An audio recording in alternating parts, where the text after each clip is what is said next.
발표를 시작하도록 하겠습니다. 이광표 박사님께서 한국 기독교의 정치 참여와 예수 그리스도의 자기 비움이라는 아주 재미있는 주제로 발표해 주시겠습니다. 소개 좀 해주시죠. 네, 저 이광표 박사님에 대해서는 좀 자세한 거 본인이 좀 타이틀이 많아가지고요.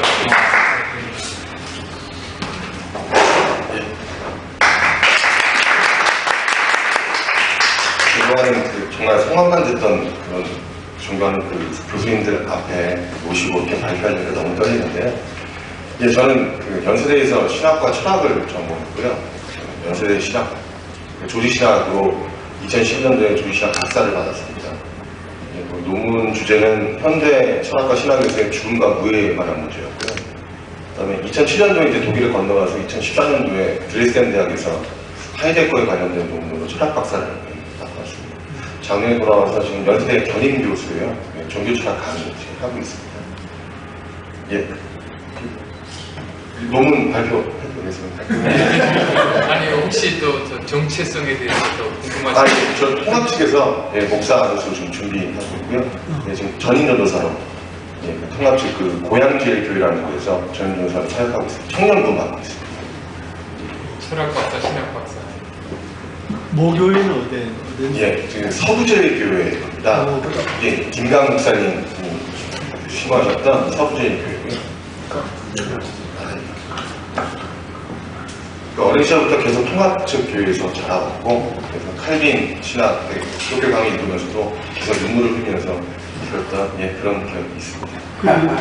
그리고 지도 교수는 연대의 지도 교수. 김균진 교수님께 지도받다가 은퇴하셔서 논문은 정재현 교수님이라는 분께 지도받고 졸업했습니다. 독일에서는 토마스 렌치라고 실전철학 윤리학 교수님이십니다. 그분께 사사받고 졸업하고 왔습니다. 결혼했고요. 지금 아들이 8살. 학회는 기독교 철학회에 또 이경직 교수님께서 불러주셔서 발표하게 되고, 그게 중요하네요. 너무 따뜻하고 그런 걸 느껴서 거기에 뼈를 묻을 결심으로 열심히 일하기 시작했는데, 또 장원강 교수님께서 여기서 추천을 해주셔서 여기서 좀 와서 봤는데 너무 따뜻하고 감사한 마음에 제가 너무 부족하고 너무 이 주제가 동떨어지고 혹시 기분 상하신 게 아닐까 싶어서 많은 걱정인데, 따끔하게 제대해 주시면 철저하게 바꾸고 고쳐나가겠습니다. 따끔한 가르침 주십시오. 감사합니다.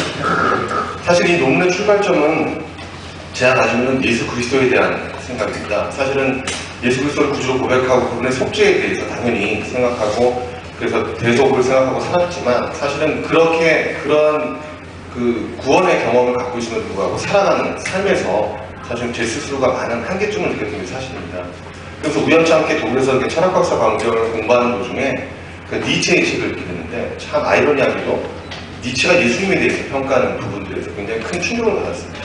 사실은 니체는 일반적인 시골적 전통, 즉 율법에만 갇혀있는 것은 결코 예수님은 그렇지 않았다 라고 한편에서 칭찬하는 것 같지만, 또 한편으로는 자연적이고 디오니소스적이고 광신적인 그런 종교를 받아들이지 않았다는 얘기는 또 예수님을 또 욕하는 이런 부분이 있었습니다. 그것을 보고 어쩌면 제가 갖고 있는 하나의 관점들이 예수님을 너무 속좁게 작게만 보는 것은 아닌가. 그다음 정말 예수님께서 말씀하셨던 것, 우리를 위해서 속죄해 주셨던 것을 당연시하고 이 삶 안에서 우리에게 뭔가 요구하시는 것이 전적으로 다른 뜻이 있지 않을까. 좀 폭넓게 보고 싶은 마음에서 들어와서 좀 깊게 보다 보니까 발터 베냐민의 것들에서 좀 힌트를 얻게 되고, 또 요더라고 하는 신학자를 새로 만나게 돼서 제 나름대로 그것을 자기 비움의 힘 혹은 자기 비움이라는 것으로 한번 이끌어 봤습니다. 그래서 좀 앞에 계신 교수님께서 쓰셨던 자기 비움에 대한 책들도 읽어보면서 많은 도움을 없더라고요, 근데. 아무래도 존재론적인 부분이시고 저는 이제 윤리학적인 부분이라서 아마 전월은 낼 때는 들어가서. 당연히 이렇게 하도록 하겠습니다. 따끔하게. 그럼 부분 읽어나가고요. 중요한 부분들만 좀 읽어나가도록 하겠습니다. 들어가는 말 먼저 읽겠습니다. 이제 현대인들은 종교 없이 살 수 있게 되었는가? 불과 100년 전만 해도 누군가 인간이 종교 없이 살 수 있다고 말한다면 미친 사람 취급을 받을 것이다. 왜냐하면 멀게는 유럽에서 기독교는 목숨을 지켜주는 삶의 울타리였고, 가깝게 한국에서는 유교가 올바르게 사는 기준이었기 때문이다. 현대 우리는 어떨까? 확실히 현대의 종교는 그 어떤 때보다 무가치한 것으로 여겨지기 시작했고 그 신뢰마저 잃어가고 있는 것이 사실이다. 게다가 이미 현대의 한국교회 역시 그 신뢰감에서 바닥을 진지하고 있다. 그곳은 이미 경영과 관리, 시장 질서의 끊임없는 인원확대와 성장 신화로 번복되는 회사가 되었으며 나아가 교회 건물과 신도를 사고파는 비윤리적인 목회자들의 부동산층이 되어버렸다고 비판받는다. 내 집은 만민이 기도하는 집이라 칭함을 받으려고 하지 않았느냐. 그런데 너희는 그곳을 강도의 속으로 만들어버렸다. 그렇다면 우리는 현대 한국교회 이런 문제를 어떻게 해결할 수 있을까? 본글은 앞서 언급한 문제점들을 특별히 한국 기독교의 정치 권력화 역사 안에서 비판해보고 그 극복에 대안으로 예수 그리스도의 자기 비움의 힘을 제시해보고자 한다. 물론 여기서 언급하게 될 예수 그리스도의 자기 비움의 힘이라는 것은 상당히 복잡하고 방대한 해석의 내용을 가지고 있으며 따라서 분명하게 규정하기 어려운 것이 사실이다. 하지만 이와 반대로 이것은 십자가, 즉 보수주의 신학으로부터 시작하여 자유주의 신학에 이르기까지 결국 간과될 수 없는 예수 그리스도에 대한 상징을 숙고하게 될 때 의외로 간단하게 나타날 수 있다. 왜냐하면 이것은 바로 그분이 행했고 그래서 신약성서에서 보고되고 있는 가장 기본적인 사실 그 자체, 즉 잘못된 세대에 대해 하나님의 말씀을 선포하고 그 세대의 구원을 위해 자신을 희생양으로 내어줌을 지시하기 때문이다. 논의정기와 관련하여 우리는 먼저 2장에서 한국 기독교의 정치 권력에 대한 태도를 두 가지 정치 참여 흐름을 따라 살펴보고자 한다. 정치 참여의 두 가지 흐름이란 투박하게 구분하여 정치 기득권층을 지지하고 협조했던 우파 보수교회와 정치 기득권층을 비판하고 저항 세력에 협조했던 좌파 민중신학을 지칭한다. 그 이후 우리는 3장에서 발터 베냐민의 신적 폭력에 대한 논의를 살펴보고 4장에서 여기에 연결하여 존 하워드 요더의 예수의 정치학의 주요 주제들을 다루게 된다. 그리고 앞서의 논의들을 종합하여 5장에서는 세속 권력에 대한 비판과 권력 획득의 포기라는 예수의 자기 비움의 힘을 제시하도록 한다. 결론은 앞서 이야기본다면 다음과 같다. 예수 그리스도께서 보여주셨던 자기 비움의 모습은 기득권 세력의 잘못을 비판하되 결코 세속적 정치 권력을 획득하지 않는 것이다. 다시 말해 어떠한 핍박이 와도 결코 기득권 혹은 권력의 정을 흡지 못한 횡포에는 침묵하지 않으면서도 혹시라도 비판을 통해 세속 권력을 획득할 수 있는 기회가 주어질 때 그것을 과감히 포기하는 것이다.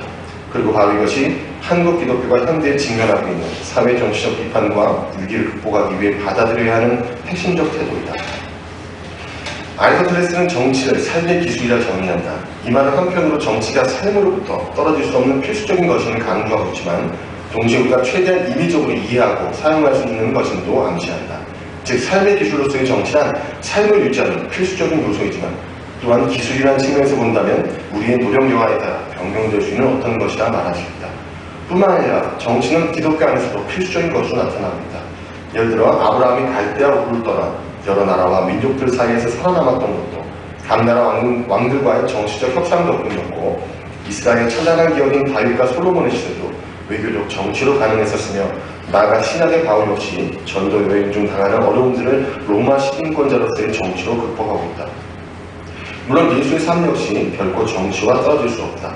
이처럼 정치가 기독교에서 중요한 역할을 했다면 과연 한국 기독교인들은 이것과 어떤 관계를 맺으며 살아왔는가? 이번 장은 한국에서 벌어졌던 교회의 정치 권력 관계를 두 가지 점에서 살펴본다. 말로 잠깐 하면 넘어가면요. 기독교 우파에서는 당연히 신학적으로 건전하고 또한 그 공산주의라는 것에 대한 공산주의로부터 받은 핍박 때문에 당연히 친밀적이고 또한 그 나름대로의 정치 권력을 획득하기 위한 노력을 할 수밖에 없었지만 그럼에도 불구하고 여전히 예수 그리스도의 정신에서 본다면 권력을 획득하는 것 자체가 사실은 참다운 일이 아니지 않았겠는가라는 식의 비판을 가하고 있습니다. 94페이지 94페이지 2번 한국 기독교 좌파의 정치 참여를 함께 읽겠습니다. 그 다음에 그 두 번째로 이제 민중신학에 대해서 다루는데 민중신학은 기득권을 취하려고 하지 않았지만 거기다 저항세력으로서 그 어떤 나름대로의 그 위치를 정했지만 또한 한계를 갖고 있다. 그 얘기를 여기서 다루고 있습니다. 민중신학에 대한 논의에 들어가기 전 우선 우리는 다른 것의 사항을 분명히 하기로 한다. 첫째, 본글에서 민중신학은 편의상 기독교의 정치 참여 방식 중 좌파 성격으로 분류됩니다. 여기서 언급된 좌파 성격이란 결코 민중신학 자체가 사회주의 운동의 하나라는 것을 의미하지 않는다. 민중신학은 현실 한국 정치에서 저급하게 언급되는 단어들, 즉 종북, 사회주의, 공산주의라는 의미에서가 아니라 기득권 세력에 저항한다는 뜻을 지닌다. 게다가 민중신학은 결코 순수 좌파로 규정될 수도 없다. 왜냐하면 그것의 목적은 마르크스주의적 혁명이 아니라 민중 안에서 벌어지고 있는 내일 사건의 재현에 놓여있습니다. 둘째, 우리 논의는 결코 민중신학이 이론적 측면에 집중되지 않는 상황신학에 한해서 그것의 이론화란 사건이 벌어진 이후에 나타난 반성작업을 이루며 그러면서 민중신학 자체의 본질적 모습, 즉 현장의 소리를 대변하는 모습을 방해할 우려를 가지고 있기 때문이다. 뿐만 아니라 민중신학이 가진 신학체계는 상황신학의 한계 때문에 몇 가지 잘못된 부분들을 가지고 있다. 이러한 한계를 극복하기 위해 우리는 우선 기본적인 민중신학의 개념들과 살펴보고 곧바로 민중신학이 관여했던 구체적 사건들 및 한계점으로 넘어가기로 합니다. 예, 말로 설명을 드리자면 얼마 전에도 보셨겠지만 민중신학이 주도하고 있는 한신대학교 안에서 민중의 이름을 기도하는 말도 안 되는 어처구니 없는 일이 벌어졌습니다. 물론 이것이 대표적으로 모든 사람들이 그렇게 하고 있지는 않지만 분명히 신학적인 상황신학 안에서의 한계점을 분명히 가지고 있습니다. 그런 면에서 분명히 민중신학이 스스로에 대한 비판과 자성을 해야 되겠지만 그럼에도 불구하고 기득권적인 어떤 세력에 항상 저항하면서 예수 그리스도의 말씀, 즉 가난하고 불쌍한 자 편에 서려고 했다는 노력들은 좀 가상하게 좀 받아들일 만한 필요가 있지 않을까라는 생각을 가지고 이 글을 계속 진행하고 있습니다.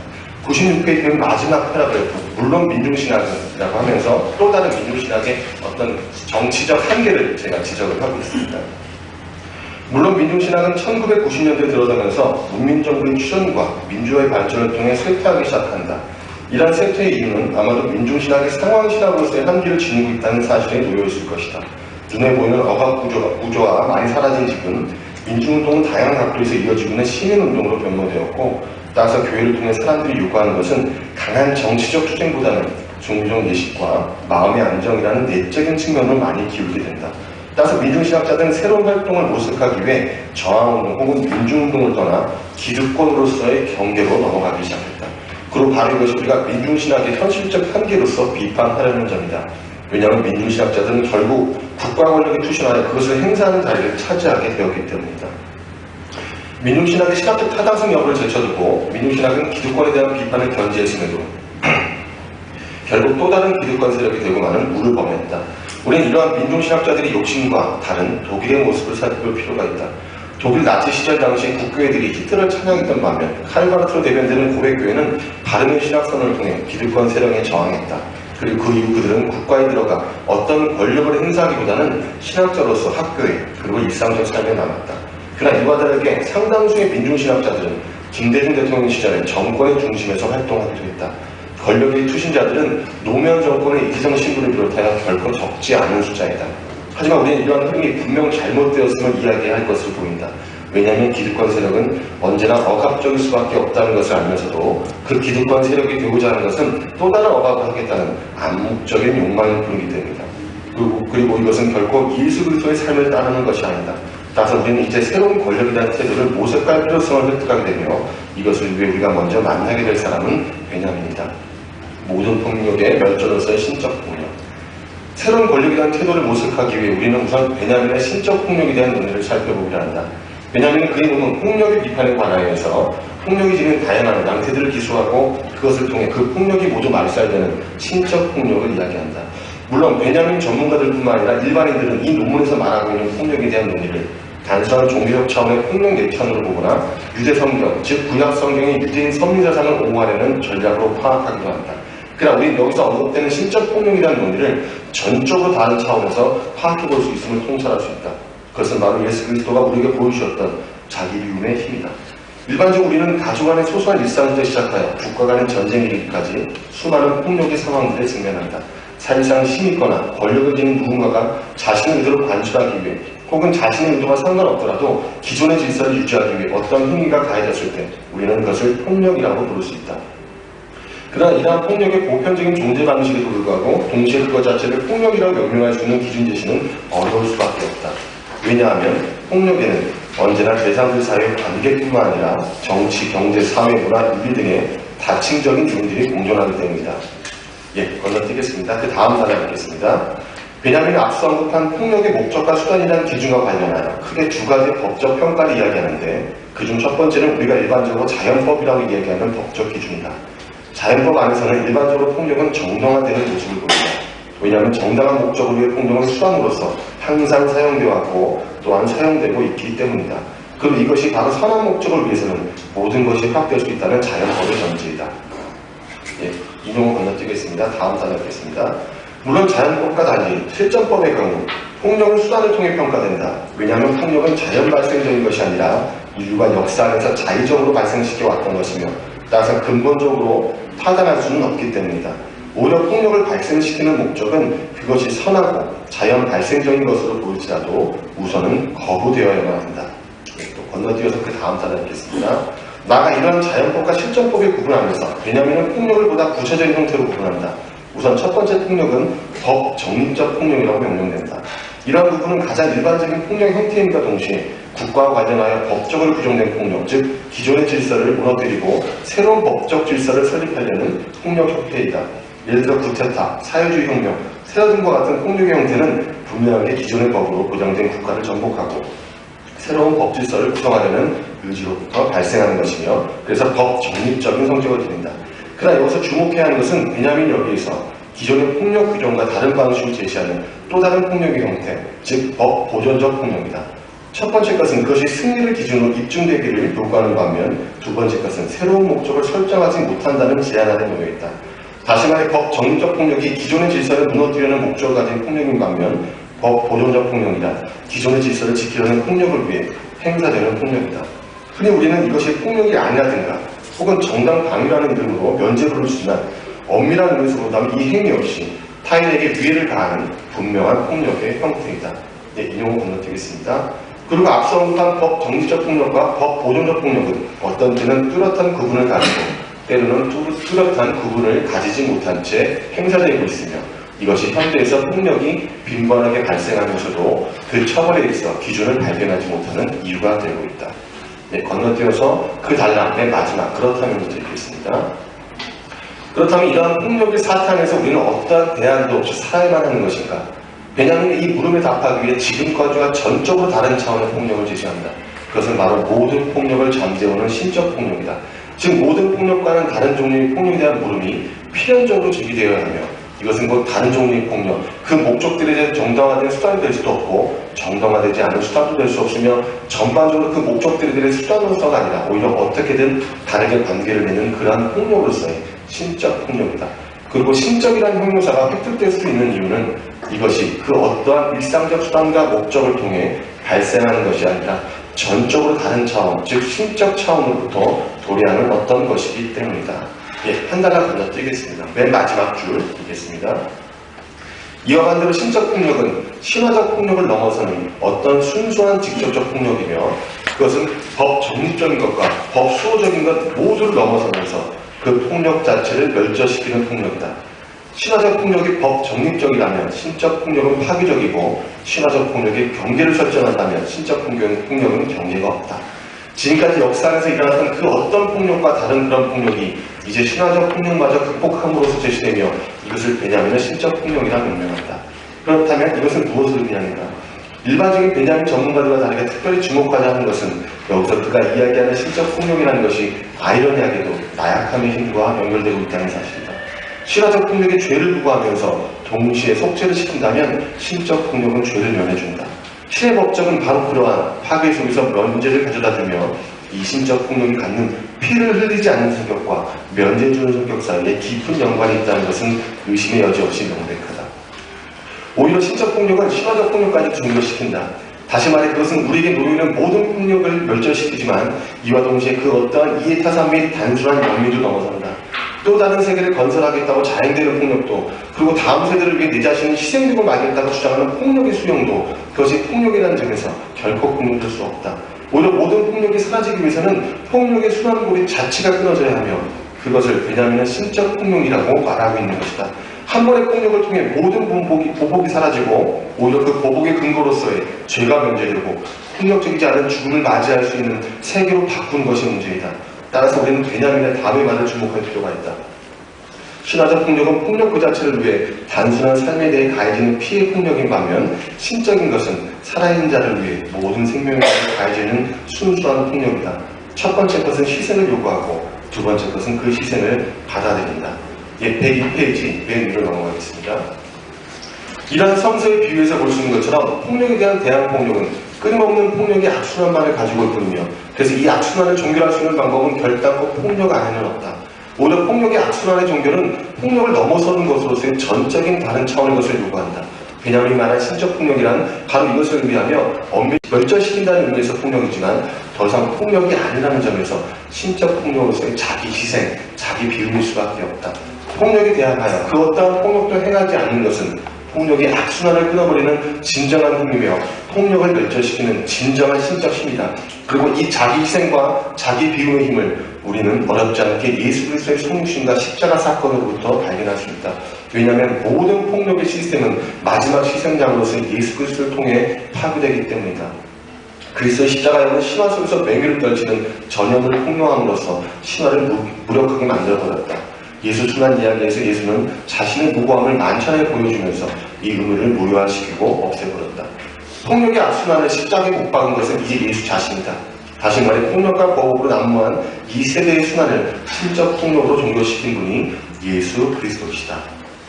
한 패러그래프 넘어가세요. 4. 포기로서의 권력, 존 하워드 교서. 이것은 이제 요도 신학적으로는 연결시켜봤습니다. 스스로를 포기하는, 즉 자기를 비우는 예수의 신적 폭력을 보다 구체화하기 위해 우리는 요도의 주장을 살펴볼 필요가 있다. 왜냐하면 요도가 통찰하고 있는 예수의 정치적 권력, 즉 포기로서의 권력에 대한 논의는 앞서 언급한 베냐민의 신적 폭력의 성격을 보다 구체적으로 제시하고 있는 것으로 보이기 때문이다. 요도가 자신의 주저, 예수의 정착에서 말하는 내용은 의외로 간단하다. 예수 그리스도가 살았던 삶을 따르자는 것이다. 그에 따르면 예수는 윤리를 말하며 또한 정치를 실천한다. 그러나 여기서 말하는 윤리나 정치란 결코 유한하여 왜곡될 수 있는 일상적 세속 차원에 속하지 않는다. 오히려 일상적 윤리 정치 이와 다르게 예수는 권력 행사를 거부한다. 왜냐하면 세속적 권력 안에서는 언제나 폭력이 발생하며 이것은 예수의 뜻이 아니기 때문이다. 오히려 예수의 뜻을 기록한 성경의 요구는 폭력, 고통당하면서도 그런 종류의 보복을 포기하는 것이다. 건너뛰겠습니다. 102페이지 두 번째 단락, 요도에 따르면부터 읽어나가겠습니다. 요도에 따르면 요한계시록의 환상에서 가장 먼저, 가장 두드러지게 나타나는 메시지는 죽음당한 어린 양의 권세를 갖기에 합당하시다라는 것이다. 요한은 여기서 말하고 있다. 역사의 의미를 결정하는 것은 칼이 아니라 십자가이며 무자비한 힘이 아니라 고난이다. 의로운 자의 승리는 의로운 자를 도우려 시도하는 무력 안에 놓여있는 것이 아니다. 교회가 수용했던 이 연약함의 입장은 사실상 예수 그리스도께서 직접 수행하신 사역의 의미를 논리적으로 풀어낸 것에 불과하다.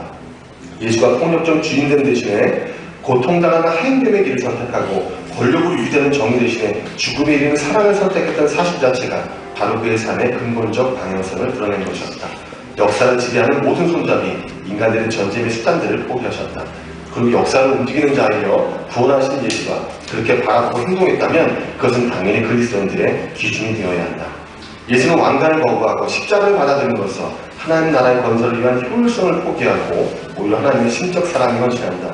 그리고 신적 사랑이란 곧 하나님 자신이 케노시스를 수행하셔서 예수가 되셨다는 빌립보서 2장의 말씀에서 분명히 나타난다. 하나님과 동등하신 예수는 그럼에도 불구하고 동등되어 취하지 않고 십자가를 진다. 예수가 포기하고 십자가를 졌다는 사실은 단순한 형이상학적인 신의 지위를 포기한 것만을 의미하지 않는다.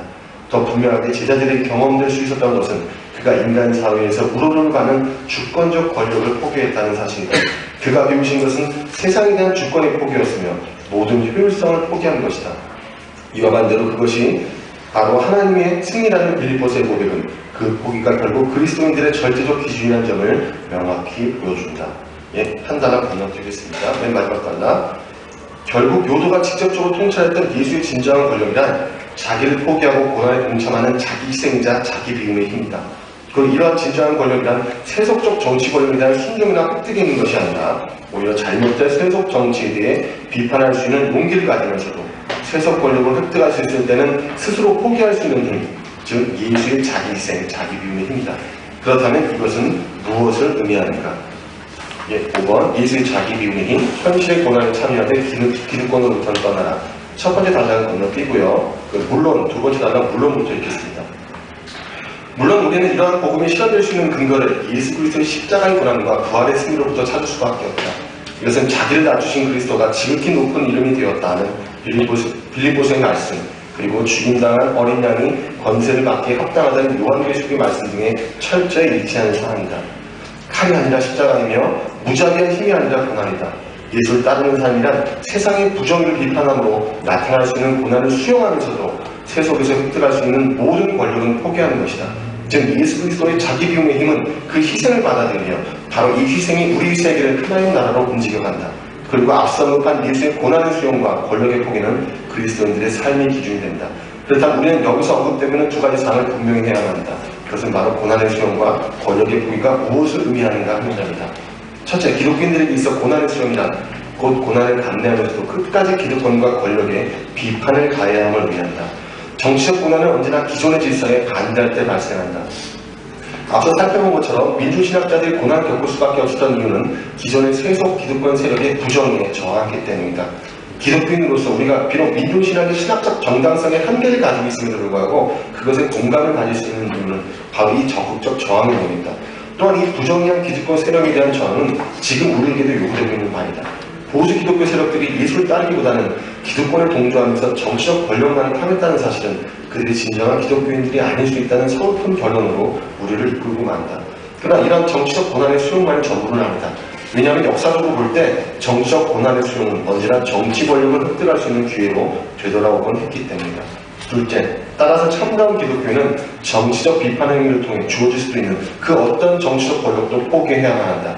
예수가 하나님과 동등됨을 포기하고 십자가를 졌다는 사실은 형이상학적 의미에서 신적주의를 포기한 것만을 의미하지 않는다. 모든 제자들이 경험했던 예수의 포기에는 예수 자신이 인간의 모든 갈등 안에 있는 폭력 사용의 정당화와 그 외 다른 종류의 힘의 사용을 거절했다는 측면이다. 즉 그가 비우신 것은 세상에 대한 무조건 권력의 포기였다. 그리고 바로 이 포기가 예수 그리스도의 승리면서 결국 하나님의 승리로 고백된다. 나가는 말로 마치도록 하겠습니다. 나가는 말. 지금까지 우리는 한국 기독교의 정치 참여의 몇 가지 패러다임과 그 한계를 살펴보고 그것들에 대한 베냐민의 신적 폭력과 요도의 예수의 정치학을 통해 예수 그리스도의 자기 비움의 힘으로 제시해보았다. 우선 우리가 살펴본 것은 세속 권력의 도덕성과 상관없이 무조건 정당성을 부여하고 보다 적극적으로 그 세속 권력을 직접 획득했던 구구파 기독교의 모습이었다. 6.25 전쟁 당시 북한의 사육을 경험한 이후 미국에 충성하게 되고 그럼으로써 어떤 권력적 욕심을 가질 수밖에 없었던 시대적 한계는 충분히 공감할 수 있는 점이다. 그러나 이러한 한계도 불구하고 만약 우파 기독교가 스스로를 기독교인으로서 생각했다면 그들이 보여줬던 욕심과 부정에 대한 침묵은 결코 용납할 수 없는 사실이 되고 말이다. 물론 한국 기독교는 단지 정치적으로 우파만 존재했던 것은 아니었다. 앞서 살펴본 것처럼 민주신학은 소위 말하는 좌파 입장에서 적극적으로 세속 권력 및 기득권 세력의 부정에 저항했던 모습을 가지고 있었다. 하지만 이것은 신학적인 문제점을 노출하고 있을 뿐만 아니라 그 안에서 항상 좋은 모습만을 유지했던 것은 아니다. 특별히 민중신학이 상황신학으로서의 한계 때문에 직면할 수밖에 없었던 쇠퇴의 길은 민중신학의 주역들을 정치 세력으로 탈바꿈시켰으며 결국 그들은 권력 획득의 욕망이 가득한 정계로 진출시켰다. 최소한 민중과 함께 고난을 당하겠다고 자임했던 세력들이 다시금 민중에 군림하는 기득권 정치 세력이 되어 포위호식하는 모습은 결단코 신학과 교회가 지향해야 하는 목적일 수 없다. 오히려 우리가 따라야 하는 것은 신적 폭력이자 신적 권력으로서의 자기 비움, 즉 예수 그리스도의 신적 포기, 신적 비움일 뿐이다. 이것은 모든 형이상학적 이데올로기적인 정치와 윤리를 넘어선다. 왜냐하면 세상의 정치와 윤리는 절대화될 경우 형상 폭력의 순환 및 억압, 피해업의 관계를 발생시키는 반면 세상의 정치와 윤리의 절대화를 거절하고 비우기를 요구하는 예수는 상황적 한계를 넘어 모든 폭력의 순환을 멈추고 모든 자들 사이에 상위 관계를 가져올 수 있기 때문이다. 즉 예수만이 반절대화를 위한 절대화로 기능할 수 있다. 그리고 바로 이 예수의 비움은 세상의 부정에 대해 결코 침묵하지 않고 저항하며 혹시라도 거기로부터 파생되는 그 어떤 고난도 직접 수용할 것을 우리에게 요구한다. 또한 예수의 비움은 정치적 저항 활동을 통해 획득될 수도 있는 그 어떤 정치적 권력도 포기할 것을 우리에게 요구한다. 이러한 비움의 요구는 결코 양보할 수 없는 예수쟁이들의 의무이다. 누구를 섬길 것인지 오늘 선택하라. 여기는 어떠한 타협도 있을 수 없다. 오직 야훼 하나님만이 섬겨져야 한다. 그리고 이 하나님은 바로 정의롭지 못한 세속 권력에 침묵하기를 원치 않으시는 분이시며 또한 그 세속 권력의 획득도 미워하시는 분이시다. 감사합니다.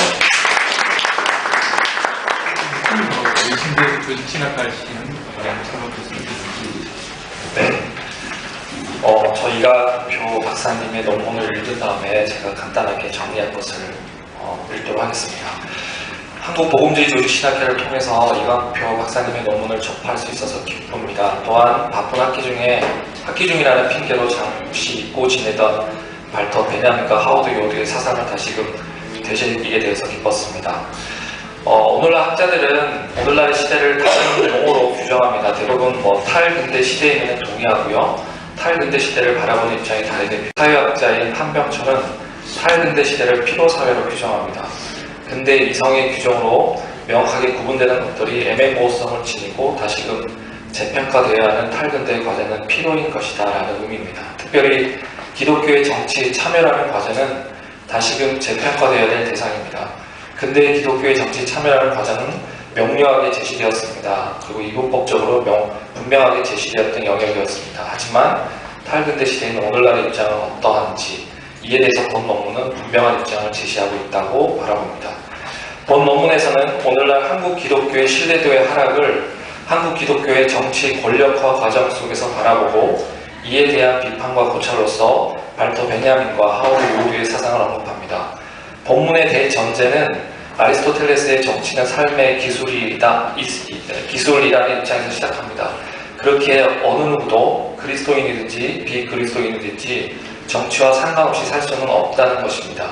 그렇다면 본 논문의 대전제하에 정치가 무엇인가라는 의미는 무의미한 것이며 단지 정치라는 도구를 그리스도인들은 어떻게 사용해야 하는지에 대해서 우리가 물음이 생깁니다. 완전한 세상을 희망하며 도구로서 사용하는 정치를 힘과 폭력으로 보고 그리스도인들은 이런 힘 혹은 폭력을 여러 가지 의미로 해석하며 사용할 수 있습니다. 이에 대해서 본 논문은 기독교인들의 힘 혹은 폭력에 대해서 직접 인용했습니다. 기득권들의 세력의 잘못을 비판하되 결코 세속적 정치 권력을 획득하지 않는 것이다. 다시 말해 어떠한 핍박이 와도 결코 기득권 혹은 권력에 정의롭지 못한 힘부에는 침묵하지 않으면서도 혹시라도 비판을 통해 세속 권력을 획득할 수 있는 기회가 주어질 때 그것을 과감히 포기하는 것이다 라고 언급합니다.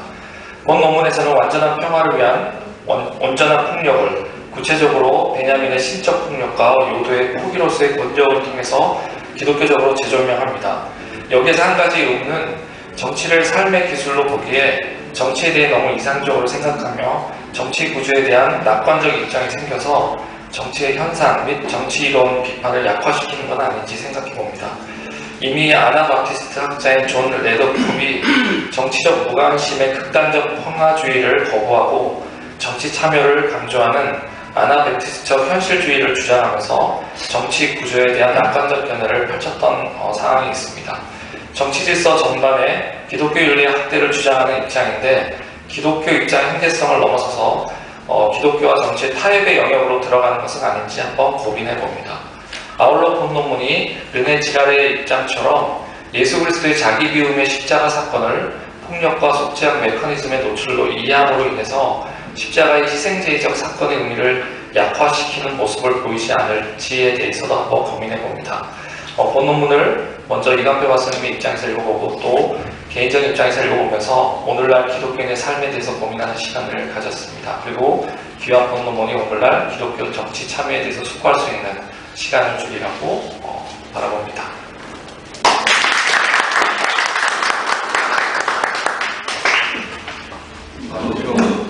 부족한 글 녹음 너무 과찬해 주셔서 감사하고요. 이 두 가지 입장 먼저 말씀드리고요. 뒤 거 먼저 말씀드리겠습니다. 당연히 르네 지랄가 현대 변증 기독교 연구에서 굉장히 큰 의미를 갖고 있지만 저도 지금 박사님께서 말씀해 주신 대로 한계적 의미를 갖고 있습니다. 오히려 그 희생할 시스템이라고 하는 것을 사탄으로 칭하는 통해서 오히려 사탄이 갖고 있는 영적 힘들을 많이 약화시키는 분들이고요. 그래서 현대인들에게 기독교를 가깝게 여기게 하는 영향은 분명히 있지만 분명히 우리 갖고 있는 우리가 버려서는 안 되는 그런 측면들이 사실은 많이 묻히고 무시되고 또 사람들이 간과시키는 그런 한계를 분명히 갖고 있습니다. 저는 그런 의미는 아니었고요. 그러니까 르네지랄을 끌고 왔던 것도 뭐냐면 르네지랄과 얘기했던 1차적인 것들 즉 그러니까 르네지랄 이야기하기 전에 우리가 당연히 예수 그리스도의 속죄를 통해서 우리가 구원받는다는 사실에서 증명이 다 되고 거기서는 구원의 확신이 있은 다음에 그 다음에 이 행동들을 어떻게 행해야 될까 그래서 르네지랄 갖고 어떤 통찰도 좀 갖고 왔던 것이 사실이기 때문에 이 비판에서는 저 나름대로 좀 다른 입장을 갖고 있고요. 저 앞에 비판은 정당한 비판을 생각합니다. 근데 최선으로 저는 이렇게 생각합니다. 정치라는 것이 오히려 보다 더 복잡한 이론을 통해서 정치적 상황들을 자꾸 복잡하게 만들고 그렇게 사람들에게 인식시키는 것이 정치하는 사람들이 가지고 있는 하나의 전술이 아닌가라는 생각을 하고 있습니다. 예를 들어서 원래 정치는 그래 라고 하면서 그냥 가볍게 자기네끼리 타협해서 안 되는 부분들 살펴놓고 정치라는 건 원래 이렇게 복잡한 거야. 너희들이 모르는 거야. 라는 얘기를 한다는 게 정치하는 사람들의 하나의 단계라는 생각을 좀 개인적으로 하고 있고요. 오히려 정치를 우리 삶의 기술이며 우리가 살아가는 방법을 적극적으로 받아들이는 통해서 우리가 보다 더 정치적인 참여를, 우리가 갖고 있는 기본적인 예수 그리스도의 정신을 정치적인 입장까지 이렇게 끌어와서 그것을 하나의 정치적인 입장으로 발휘할 수 있는 그런 어떤 역할을 하기 위해서는 정치가 우리 삶 안에 들어왔고 우리 삶이 정치와 다름 아니라고 하는 보다 적극적인, 그래서 아리스토텔레스가 갖고 있던 그 의미들을 다시 한번 현대에서도 갖고 와서 좀 받아들일 필요가 있지 않을까라는 생각을 하는 입장에서 좀 정치를 좀 확대시켰던 게 사실입니다. 예. 이제는 그 플로우에서 네. 기독론적인 수론데 용어인데 그거 가지고 기독교 협적 공론 기독교 정치 참여죠. 그 말 그런지 모르겠지만 그걸 발전시키는 것에 대해서는 아주 평가하고 좋은 글이라 생각이 되는데 기본적인 비움이 그래 실질적으로 우리 필포스 2장 1절에서 5절 그걸 먼저 가야 되거든요. 보면은 실질적으로 논의한 내용들을 잘 반영하고 있기는 합니다.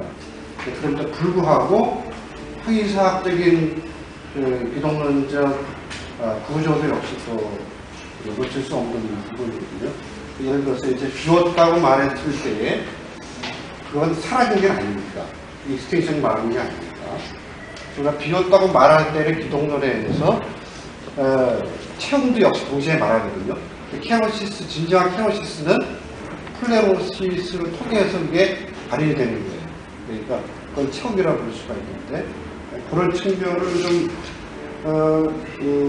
덧붙이신 게 100페이지 들어서 100페이지 위에서 이제 7번째 줄 이렇게 말씀하고 있어요. 아이러니하게도 나약함의 힘, 그죠? 나약함의 힘이 도대체 어떤 형이사학적 근거를 갖고 있는지에 대한 설명이 있었으면 좋았지 않을까. 왜냐하면 이제 하나님께서 이 땅에 내려오시면서 신성을 비웠다고 말했을 때 지위도 비웠지만은 지위 비우고 신성을 비웠지만은 그분이 전제론적으로 하는 게 아닌 건 아니잖아요. 그렇다면 그것이 이제 어떠한 의미에서 나약함의 힘이라고 말할 수 있는지에 대한 형이사학적인 논의를 해야 또 근거가 분명하지 않을까 생각이 됩니다. 혹시 말씀하시겠습니까? 아니, 분명한 따끔한 지적 감사합니다.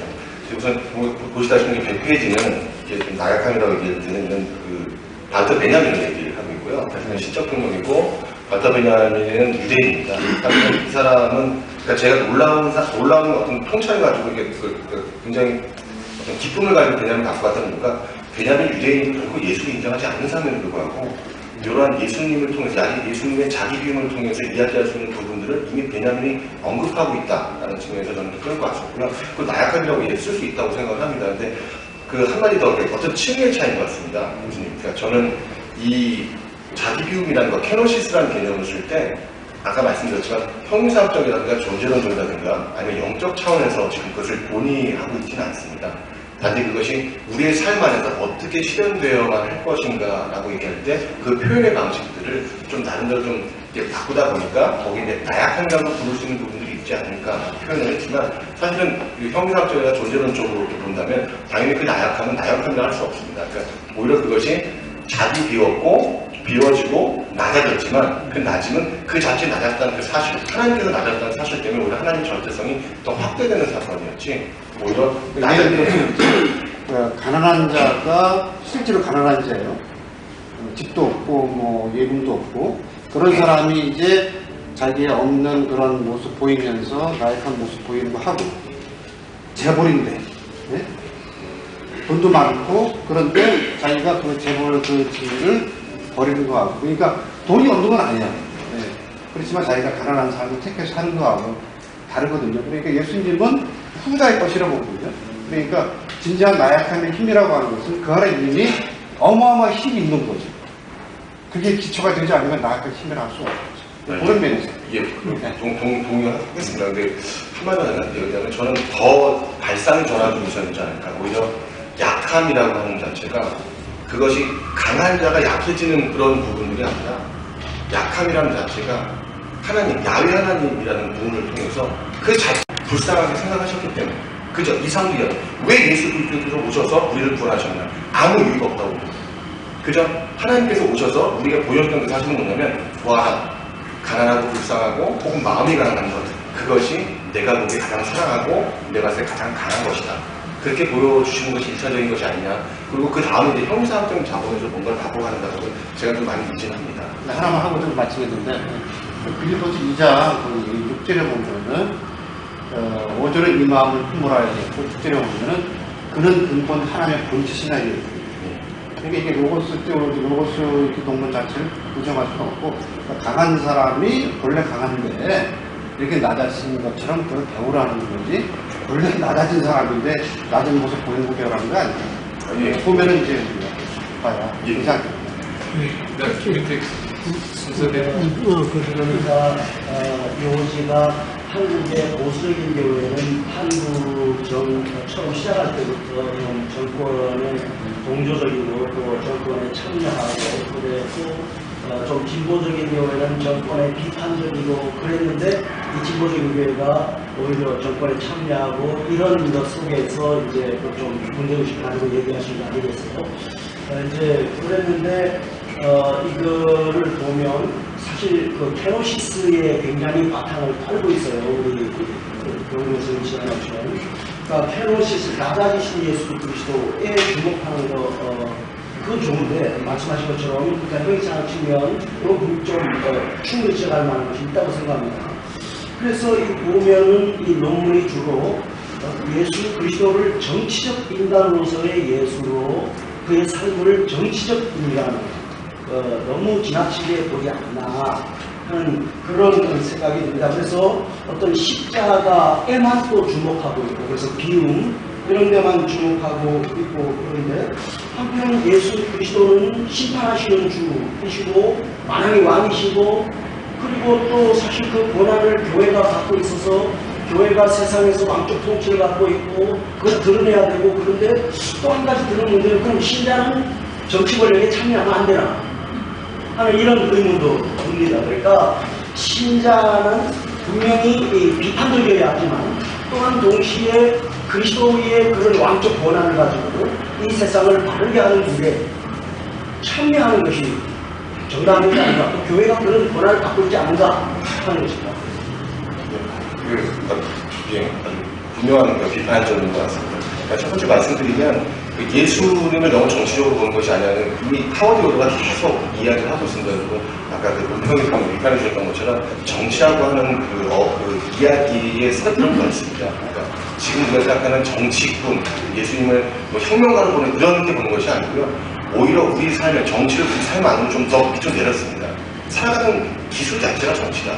예수님 사실은 살아가는 삶을 가장 인간답게 하셨던 분이고 그 모습을 본받자라는 의미를 좀 내려왔습니다. 그래서 요도가 썼던 그 예수의 정체라는 책에서 좀 자세히 설명을 하고 있고요. 그 말씀하신 대로, 교수님께서 말씀하신 대로 저는 신자의 입장에서 참여하는 것은 절대로 뭐라고 하지 않습니다. 당연히 독일에서는 체제우가 꽤 괜찮게 하고 있다고 생각하고 신앙이 됐던 젊은 친구들 역시도 체제우가 했던 정책에 대해서 굉장히 많은 곳에서 꼬리를 느끼는 부분이 있습니다. 근데 문제는 뭐냐면 교회가 전체 집단으로 예를 들어서 이렇게 말씀드리면 혹시 신뢰가 될지 모르겠지만 표를 얻기 위해서 기독교의 이름을 표현하시는 그런 분들이 있었다고. 기독교 시민단체가 정치에 참여하는 거. 그러니까 정치에 참여하는 게 다르고 제가 지금 말씀드리는 거냐면 그러니까 그 정명하는 정치가 아니라 하나의 삶의 그 기술이라는 거니까 가능한 이제 청와대 들어가도 되냐? 교회가 들어가지 않잖아요. 아니 기독교 시민단체가 시민단체로 간다. 근데 거의 시민단체들은 거의 이렇게 정부와 좌파 쪽을 비판하면서 그분들이 참여. 절대로 저는 안 된다고 봅니다. 왜냐면 이미 시민단 왜냐면 권력을 가지고 이제 들어가는 순간 그 권력이라는 건 남을 억제하는 제가 여기 여기다 타바독서를 제가 했는데 아마 제가 안 읽었던 것 같은데 이게 나오는 게 있습니다. 권력을 가진 자들은 항상 남을 핍박하고 무엇인가 잘못을 범하려고 하는 자들이다. 그러니까 저는 그런 의미에서 철저하게 성경적이고 철저하게 예수정치에서 한번 전체적으로 해석을 해보고 예수님은 너무 정치적 관점에서 보는 그러니까 오히려 정치적 관점을 봤으면 조금 더 정치적으로 더 찬연하고 얘기하는 게, 왜냐하면 예수님께서도 이 양자가 달라지지 않습니까? 어떤 때는 검을 사라 라고 말씀하시다가 어떤 때는 검을 갖고도 베드로가 휘두르니까 내려놔라. 예수님의 사건은 사실 더 본질적으로 영적인 그런 그리고 이제 거기 이제 그래, 아주 김요한 교수님에게 이렇게 그 포인트가 좋고, 그러니까 정치를 우리가 그런 단순한 권력이 아니라 삶의 지금 기술로 보니까 우리의 삶 전체가 하나의 정치적인 이런 거니까 상당히 넓게 보는 이런 관점이고 보여. 그리고 그렇죠. 시민단체가 정치에 참여해서는 안 되지. 그것도 맞는 이야기라. 그렇죠. 이제 그러면서 이제 여기 이제 그 우파들은 너무나 의용적이었다. 이제 이렇게 되는데, 여기 앞으로서 그 살롬나비 혹시 아는가 모르겠는데, 예, 살롬나비가 2010년부터 해서 지금 한 6년 되었는데, 하나의 어떤 우파 성격의 어떤 보수적인 하나의 정치 참여니까, 그건 여태까지 여기 기술한 것하고 좀 다르기 때문에, 그곳에, 그러니까 너무 좀 옛날 것만 이야기한 것 같거든. 그래서 그걸 한번 좀, 다음 있을 때 언급했으면 좋겠고, 그 다음에 두 번째 다 그렇다는 거 아닌가? 다 그렇다는 건 나이라는 거죠. 그렇죠. 그리고 전체적인 면에 있어서 아주 좋아요. 참 너무나도 좋고, 논리도 너무 좋고 다 그래요. 그런데 물론 이제 여기 물론 발트 벤자민을 이제 언급을 했기 때문에 그렇게 했지만은, 그러한 폭력의 어떤 멸절로서의 하나님의 폭력, 그리고 어떤 성김으로서의 어떤 권력, 그것도 참 좋고, 어떤 면에 있어서 뭐 살롬나비도 그런 것을 지금 실천하기 위해서 하고 있는 거예요, 실질적으로. 이제 그러면서 이제 좀 신학적인 문제로는 금 박사도 여기 언급한 것과 같이, 그러면 이제 물론 베냐민 크리스찬이 아니고 이렇게 하니 좀 다르겠지만은, 신화적 폭력을 죄를 부과하면서도 속죄를 시킨다. 이것을 신화적인 폭력으로 보고, 피를 흘리는 속죄를 신화적인 폭력으로 이제 본다면, 이건 이제 초기의 지라르와 같이, 그러니까 하나의 어떤 어디까지나 구약과 신약에서 흐르고 있는 그런 어떤 진정한 하나의 어떤 속죄의 어떤 희생 자체를 이거 하나의 어떤 신화적인 거다. 이렇게 보는 것은 어떤 그러니까 적어도 우리가 성경적인 어떤 입장에서 본다면 기독교의 어떤 한 면을 제거하는 것이고, 그래, 내가 발트 벤자민은 잘 모르겠고, 지라르의 경우에 있어서는, 슈바그라고 하는 개혁주의 신학자와 대화하면서 나중에는 그 희생이라고 하는 그것이 어디까지 진정한 어떤 속죄라고 하는 것을 인정했거든. 이제 벤자민의 경우에 있어서 그것을 단순하게 신화적인 것이라고 보는 것은, 그러니까 진정한 어떤 신적 폭력이라고 하는 것은 그것을 배제하는 것을 이런 식으로 보면서 어떤 성경적인 진정한 의미를 좀 축소시키는 것이 아니겠느냐, 그런 의미예요. 권은옥 교수님 더 질문하시고. 내가 보면은 이제 굉장히 좋은 아이디어고, 일단 한국 보수주의하고 육신하고 이데올로기라는 것만 알아야 됩니다. 그러면 상당히 이데올로기 신학의 문제가 뭐냐면은 반성을 못해요. 그걸 지어야 되고, 두 번째는 나 굉장히 좋게 보는데 101조에 보면은 신적 폭력을 가지고 기적 폭력을 정한다고 했잖아요. 이게 아까 말한 데가 성육신 사건과 연관된다고요. 이걸 막연하게 일하면은 신학의 근거가 없으니까 성육신론, 개혁파 성육신론을 참조해가지고, 특히 고린도서 15장에 사망이 삼킴을 당하잖아, 그죠? 이 사망은 단순한 죽는 중요한 것이 아니라 육의 체제라고, 이걸 예수님이 십자가에서 처리했다는 거예요. 그걸 여기서 다 표현한 거예요, 내가 보기에. 이걸 신학적으로 좀 근거가 있으면 좋겠고, 베냐민이 이걸 알고 얘기했는지, 그거 한번 살펴보고 한번 비판적으로 한번 평가해 보세요. 예, 알겠습니다. 예. 우리 조직 신학회도 굉장히 훈훈하고 따뜻한데 역시 이제 선배님들께서 이렇게 좋은 논문의 발전 방향까지 빌려주셔서 수고한 두 분에게